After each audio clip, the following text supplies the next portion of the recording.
국뽕투어 구독, 꾹, 좋아요 눌러주세요. 안녕하세요. 국뽕투어 여행자입니다. 오늘은 지난 영상에 이어서 세계문화유산 조선왕릉 중 융릉과 건릉에 대해 알아보도록 하겠습니다. 먼저 추존 장조와 헌경 황후의 무덤인 융릉과 정조대왕과 효의 황후의 무덤인 건릉에 대해 알아보고 세계문화유산인 조선왕릉에 대해 알아보도록 하겠습니다. 융릉, 추존 장조와 헌경 황후의 무덤. 조선 왕릉 중에서 유일하게 조선 왕릉의 3대 분류인 묘, 원, 능을 모두 겪은 왕릉으로 1762년 윤 5월 21일 사도세자가 사망하고 7월 23일 양주 배봉산 아래 장사 지내고 수운묘라 하였습니다. 1776년에는 정조가 즉위하자마자 아버지 사도세자가 묻힌 무덤의 격을 묘에서 원으로 올려 영우원으로 고쳐 부르게 하고 아버지 사도세자의 시호도 사도에서 장헌으로 새로 개칭했습니다. 1789년 10월 16일에는 영우원의 위치를 현재 화성의 위치로 옮겨서 현릉원이라 부르게 하였습니다. 1816년 3월 3일은 사도세자의 부인이자 정조의 생모인 해경궁 홍씨가 1815년 12월 15일에 승하한 후 이날에 현릉원에 합장되었습니다. 1899년 9월 1일 사도세자가 왕으로 추존되어서 장종이란 묘호를 올리고 현릉원도 왕의 예에 따라 융릉으로 격상되었습니다. 1899년 12월 7일 사도세자의 묘호가 다시 장조로 바뀌면서 융릉은 황제의 릉이 되었습니다. 오른쪽은 융릉의 능칭입니다. 융릉은 사적 제206호이기도 합니다.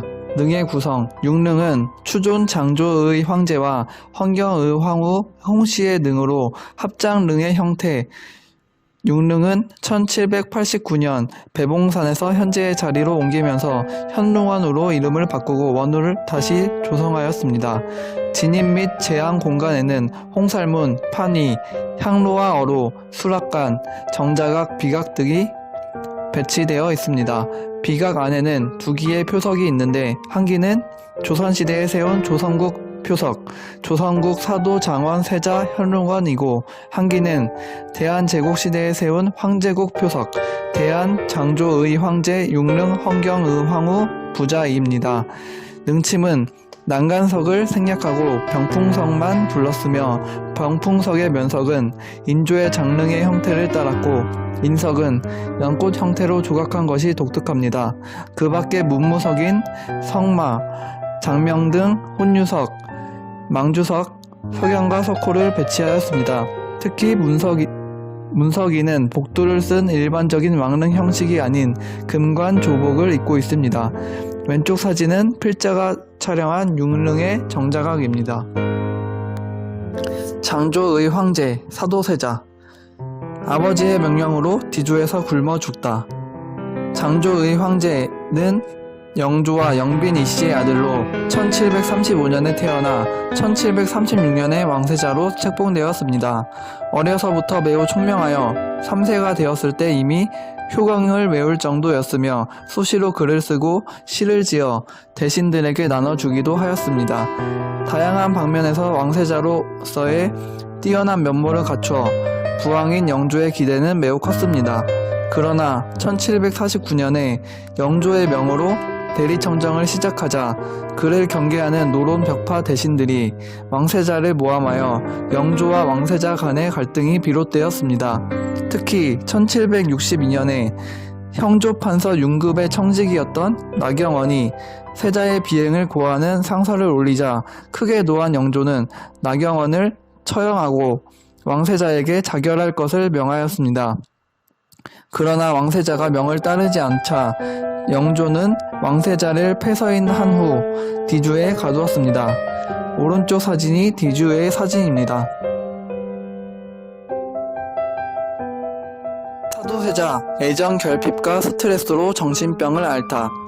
사도세자는 정신질환이 심각해져 1760년 이후에는 폭행, 성폭행, 살인 등의 반인륜적인 범죄를 저지르기 시작했습니다.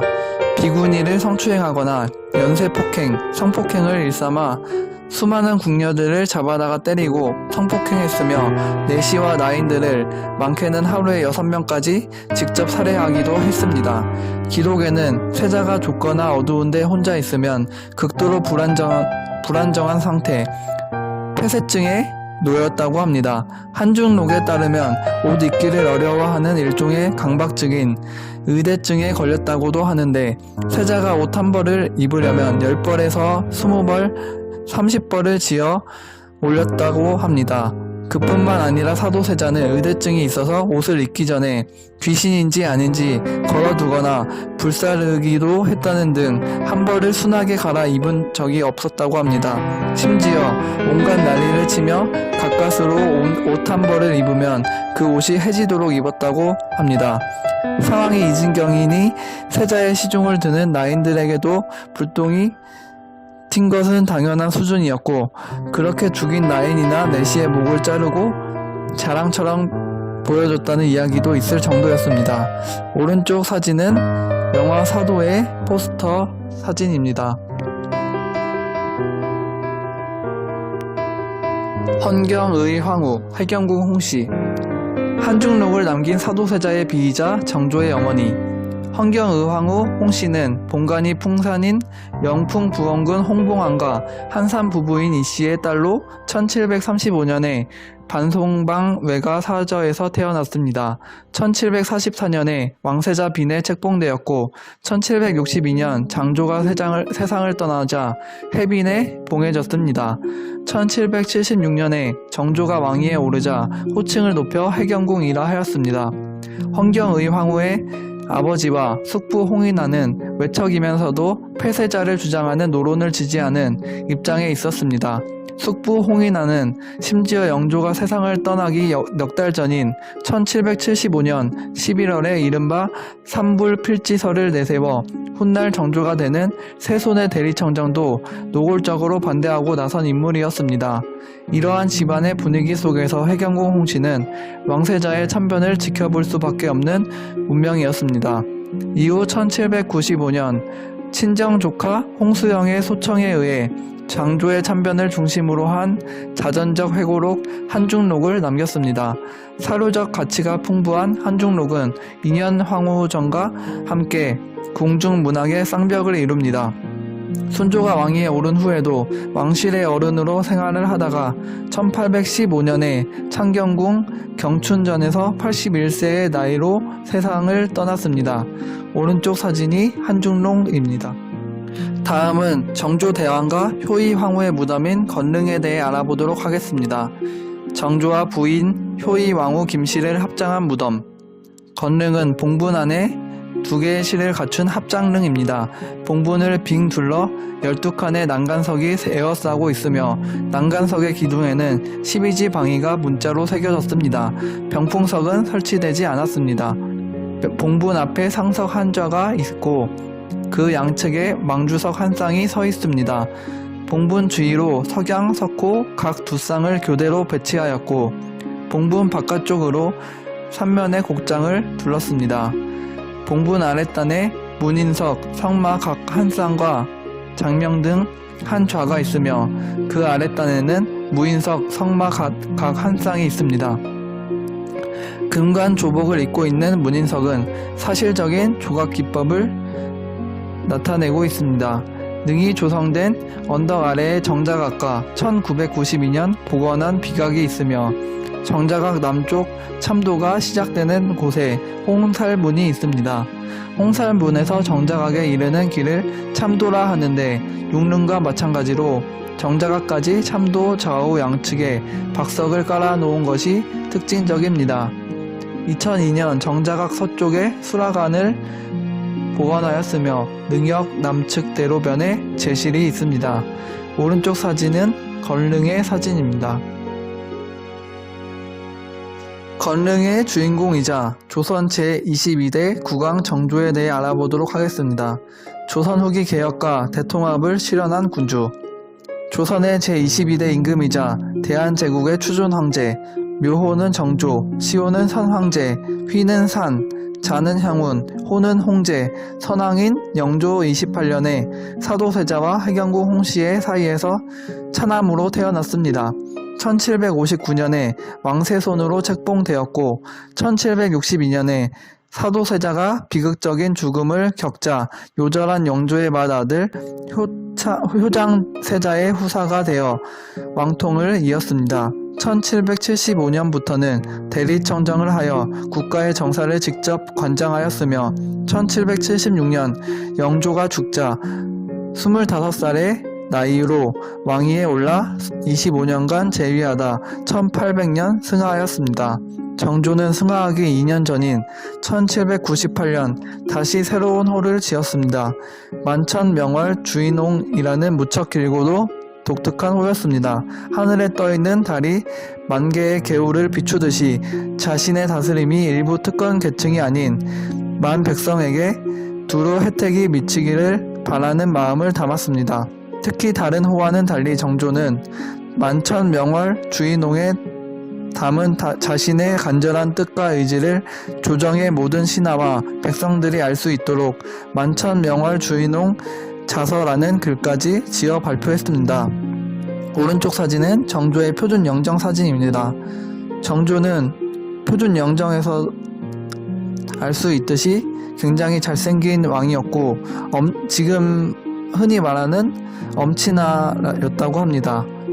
또한 세종대왕과 달리 이제 후천적인 천재라고 합니다. 그만큼 노력을 많이 했던 왕으로 기억하고 있습니다. 정조 왕권 유지를 위해 개혁을 펼치다.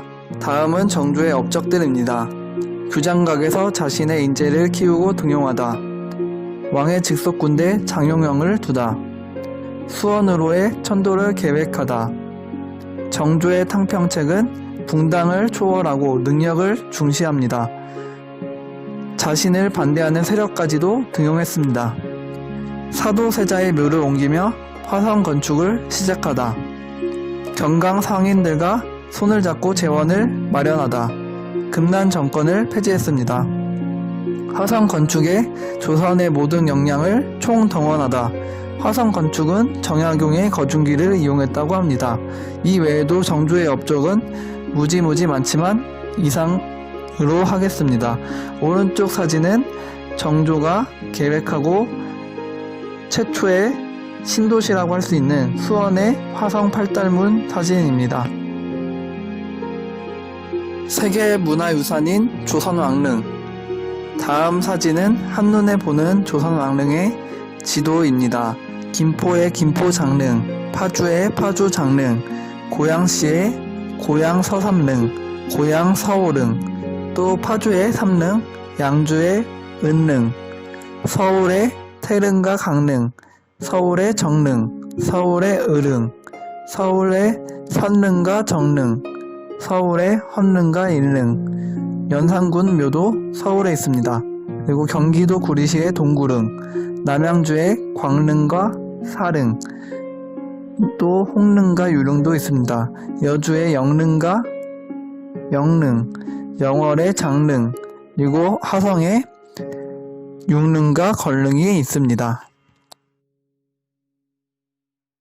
다음은 조선 왕릉의 종류와 내용 그리고 형식에 대해 알아보도록 하겠습니다. 먼저 능이란 왕과 왕비, 추존된 왕과 왕비, 황제와 황후의 무덤을 뜻하며 원은 왕의 사친, 즉 왕을 낳은 후궁이나 왕족, 왕세자와 왕세자 빈, 왕세손, 황태자와 황태자 비의 무덤을 의미합니다. 릉은 나머지 왕족인 대군, 군, 공주, 옹주, 후궁과 패왕의 무덤입니다. 이제 형식을 알아보고자 합니다. 단릉은 왕과 왕비의 봉분을 단독으로 조성한 능으로 태조의 건원릉, 단종의 장릉, 중종, 정릉 등 15개의 능이 있다고 합니다. 쌍릉은 왕과 왕비의 봉분을 하나의 곡장 안에 나란히 조성한 능을 말합니다. 명종 강릉, 영조 원릉, 철종 예릉 등 9개의 능이 있다고 합니다. 합장능은 왕과 왕비를 하나의 봉분에 합장한 능으로 세종령능, 인조장능, 정조걸능 등 8개의 능이 있고, 순조황제 유릉은 황제와 황후 두 분을 하나의 봉분에 합장한 동봉삼실 합장능이라고 합니다. 동원이강능은 같은 능력에 하나의 정자각을 두고 서로 다른 봉분과 상서를 조성한 능으로 세조광능, 예종창능, 성종산능 등 7개의 무덤이 있고, 선조목능은 3개의 서로 다른 언덕, 선조, 의인황후, 임목왕후의 별도의 봉분을 조성했고, 숙종명능은 쌍능과 단능의 형태로 서로 다른 언덕의 봉분을 조성했다고 합니다. 동원상하릉은 한 언덕의 왕과 왕비의 봉분을 위아래로 조성한 능으로 효종영능, 경종의릉이 있습니다.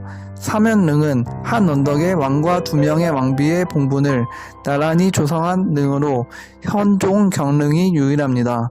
아래 사진이 단능, 쌍능, 합장능, 동원이강능, 동원상하릉, 사면능의 사진입니다.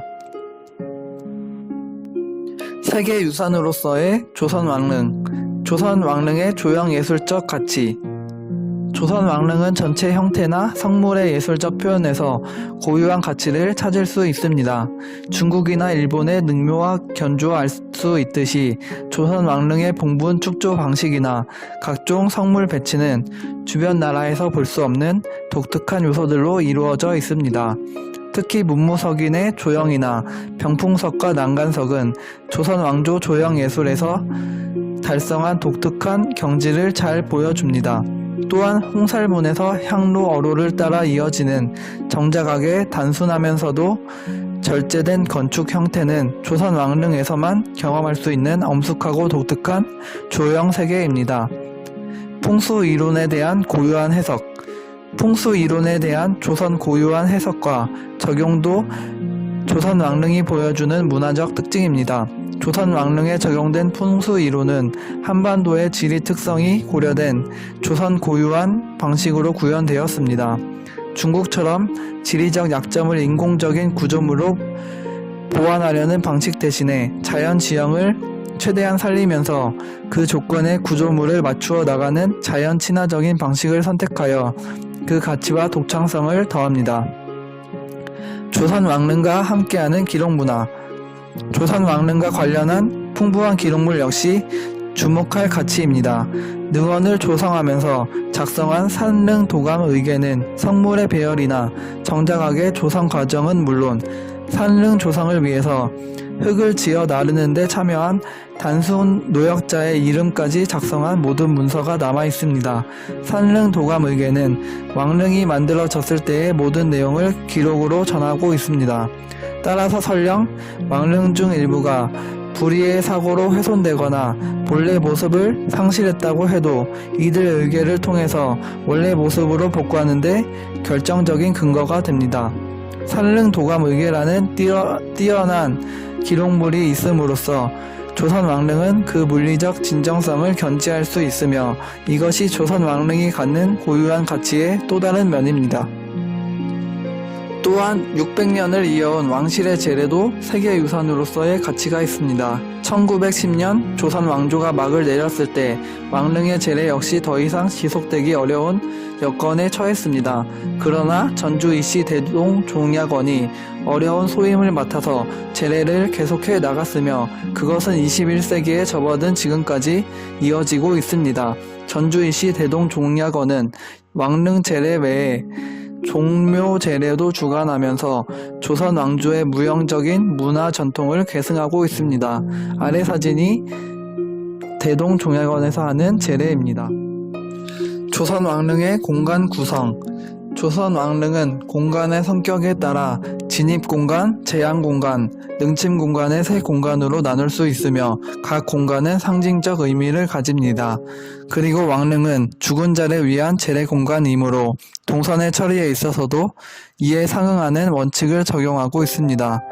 죽은 자와 산자의 동선을 엄격하게 분리하고 죽은 자의 동선만을 능침 영역까지 연결시켜 공간의 상징성을 부여하고 있습니다.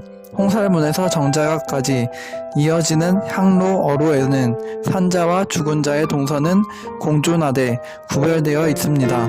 즉 산자는 정자각의 정전에서 제례를 모신 뒤 서쪽 계단으로 내려오고 죽은 자는 정자각의 정전을 통과하여 능침 공간으로 올라갈 수 있도록 되어 있습니다. 아래 사진이 진입공간, 제한공간, 능침공간의 공간 구성을 보여주는 사진입니다. 조선 왕릉의 공간 구성 중 진입공간. 진입공간은 능력의 시작공간으로 관리자가 머물면서 왕릉을 관리하고 재앙을 준비하는 제실에서부터 시작됩니다. 능력으로 들어가기 전 홍살문 앞에는 금천교라는 석조물이 있는데 왕과 왕비의 혼령이 머무는 신성한 영역임을 상징합니다. 그 밖에 진입공간 부근에는 음양사상과 풍수사상의 영향을 받은 연지를 조성하였습니다. 아래 사진에서 21번째가 배위라고 절을 하는 자리로 판이라고도 합니다. 왕이 능력에 들어서면서 경건한 마음으로 절을 하는 공간입니다. 22번째는 홍살문으로 신성한 지역임을 알리는 문입니다. 붉은 칠을 한 둥근 기둥 2개를 세우고 위에는 살을 박아 놓았습니다. 홍문 또는 홍전문이라고도 합니다. 23번째 금천교는 왕릉의 금천을 건너는 다리로서 속세와 성역의 경계 역할을 하는 돌다리입니다. 24번째 제실은 능제사와 관련한 전반적인 준비를 하는 곳으로 왕릉을 관리하던 능참봉이 상주하던 곳입니다. 다음은 제한공간입니다. 제한공간은 산자와 죽은 자의 만남의 공간으로 가장 중심이 되는 건물은 정자각입니다. 제한공간은 신성한 지역임을 알리는 홍살문부터 시작됩니다. 홍살문부터 본격적으로 제한의식이 시작되는 지점입니다. 홍살문 옆에는 돌을 깔아 놓은 판이가 있는데 참배하러 온 왕을 위한 자리입니다. 홍살문 앞부터 정자각까지 이어주는 항로와 어루는 박석을 깔아 만든 돌길입니다. 홍살문을 기준으로 왼쪽에 약간 높은 길은 향과 충문을 들고 가는 길이라 하여 향로라 하고 오른쪽에 낮은 길이 왕이 사용하는 길이라 하여 어루라고 합니다. 일부 왕릉에서는 향어루 양옆으로 제관이 걷는 길인 별로를 깔아놓기도 하였습니다. 향어루 중간쯤 양옆으로는 왕릉 관리자가 임시로 머무는 수복방과 재앙에 필요한 음식을 간단히 데우는 수락관이 있습니다. 정자각에서 제례를 지낸 후 충문은 예감에서 태우는데 정자각 뒤에 서쪽에 위치해 있습니다.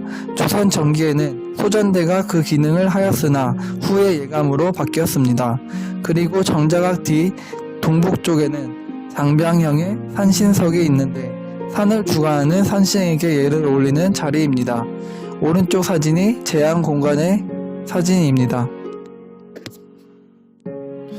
다음은 능침공간입니다. 능침공간은 봉분이 있는 왕릉의 핵심 공간으로 왕이나 왕비가 잠들어 계신 공간입니다. 능침공간 주변에는 소나무가 둘러싸여 있으며 능침의 봉분은 원형의 형태로 태조의 건원릉을 제외한 모든 능에는 잔디가 덮여 있습니다. 국조 오레이에 의하면 봉분의 직경은 약 18m, 높이는 약 4m로 조성하게 되어 있으나 후대로 갈수록 줄어드는 경향을 보여 평균 직경 약 11m를 이루고 있습니다. 능침 공간은 3단으로 구성되어 있습니다. 제1단 상계, 초계라고도 하며 봉분이 있는 단입니다. 봉분에는 12면의 병풍석과 난간석을 둘렀으며 경우에 따라 병풍석을 생략하는 경우와 병풍석과 난간석을 모두 생략하는 경우가 있습니다. 봉분 주위에는 석양과 석호가 능을 등지고 있는데 보통은 4쌍씩 배치하였으며 능을 수호하는 역할을 합니다. 그 외곽으로는 풍수지리의 바람막이와 담장 역할을 하는 곡장이 둘러져 있습니다. 봉분 앞에는 혼이 앉아서 논이는 공간인 혼유석이 놓여져 있고 그 좌우에는 기둥 모양의 망주석이 있습니다. 오른쪽 사진이 능침 공간의 사진입니다. 위에 부분에 있는 위에 부분이 방금 설명드린 상계 공간입니다. 제2단 중계, 능침 공간의 가운데 단입니다. 중계 가운데 팔각 또는 사각의 장명등이 놓여져 있는데 어두운 사후 세계를 밝힌다는 의미를 지닙니다. 그 좌우에는 왕과 왕비를 모시는 문석인이 있으며 그 옆이나 뒤에 성마가 놓여져 있습니다. 제3단 하계, 능침 공간의 가장 아랫단으로 왕과 왕비를 호위하는 무석인과 성마가 놓여 있습니다. 문치 주의를 내세웠던 조선 왕조의 특성상 문석인을 무석인보다 한 단 높게 배치하였으나 영조의 원릉에서부터 중계와 하계의 구분이 없어진 것은 무관에 대한 인식에 변화가 있었음을 짐작할 수 있습니다. 오늘의 영상은 여기까지입니다. 영상 시청해주셔서 감사합니다.